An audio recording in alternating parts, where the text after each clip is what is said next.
আছো তোমরা সবাই? আশা করি তোমরা সবাই খুব ভালো আছো। আমিও কিন্তু বেশ ভালো আছি।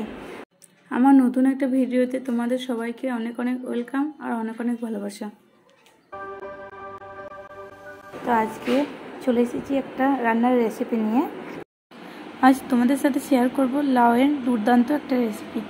তো এটা করার জন্য প্রথমে লাউ ও আলুগুলো ধুয়ে ছোট ছোট করে কেটে নিয়েছি, আর নিয়ে নিয়েছি জিরে, ধনে, সর্ষে, আদা, রসুন আর শুকনো লঙ্কা।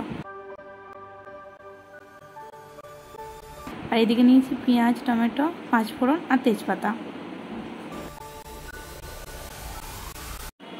প্রথমে আদা, রসুন, গোটা জিরে, গোটা ধনে যে মশলাগুলো আছে সব মিক্সিতে একবারে পেস্ট করে নেব।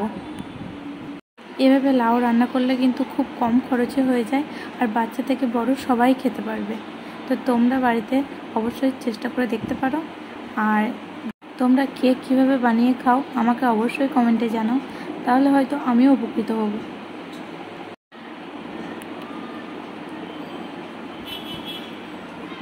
এখানে আমার মশলাটা পেস্ট করা হয়ে গেছে। এবার চলে যাব রান্নার দিকে। এদিকে ইন্ডাকশানের মধ্যে কড়াই চাপিয়ে নিয়েছি। এবার দিয়ে দেবো এর মধ্যে সর্ষের তেল। তেল কিন্তু খুব বেশি আমি দিইনি, তেলটা গরম হওয়া অবধি অপেক্ষা করব। তেলটা আমার গরম হয়ে গেছে। এবার এর মধ্যে দিয়ে দেবো পাঁচফোড়ন, দিয়ে দেবো তেজপাতা,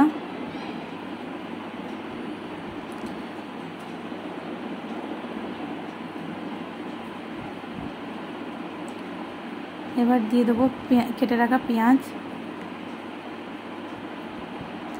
পেঁয়াজটিকে দিয়ে এবার অল্প করে নেড়ে নেব, হালকা লাল হওয়া অবধি নেড়ে নিতে হবে।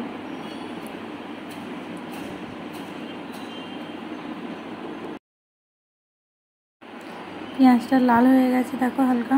এবার এর মধ্যে দিয়ে দেবো টমেটো কুচি,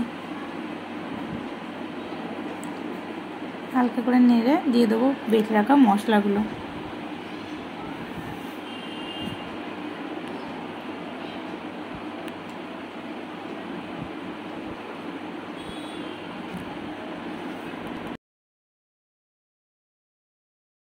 মশলাটা একটু নেড়ে নিয়েছি, দিয়ে দেবো হলুদ।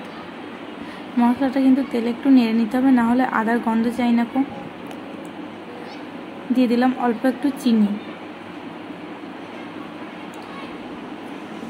এবার দেখো আমি লাউ আর আলুটাকে প্রেসারে সিটি মেরে নিয়েছি, না হলে লাউ আর আলু সেদ্ধ হতে কিন্তু অনেকটা টাইম লেগে যায়।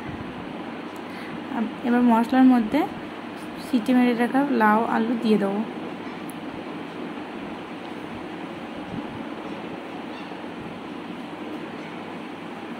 আমি কিন্তু আলাদা করে জল অ্যাড করিনি। এবার দিয়ে দেবো স্বাদ মতো নুন, দিয়ে এটাকে নেড়ে ঢাকা দিয়ে রেখে দেবো 5 থেকে 7 মিনিট। তো 7 মিনিট পর আমি চলে এসেছি, ঢাকনাটা খুলে দেখে নিচ্ছি। এখন দেখো আমার লাউয়ের দুর্দান্ত রেসিপি রেডি হয়ে গেছে। এবার এটাকে গরম গরম সার্ভ করে নেব। আমার ভিডিওটা যদি তোমাদের ভালো লেগে থাকে তাহলে অবশ্যই একটা সাবস্ক্রাইব করো, পাশে থাকা বেল বাটনটা অন করে দিও, যাতে আমি ভিডিও ছাড়লে সবার প্রথমে তোমাদের কাছে গিয়ে পৌঁছায়। আর অবশ্যই বন্ধুদের সঙ্গে শেয়ার করতে ভুলো না। তো আজকের মতো এটুকুই। সবাই ভালো থাকবেন, সুস্থ থাকবেন।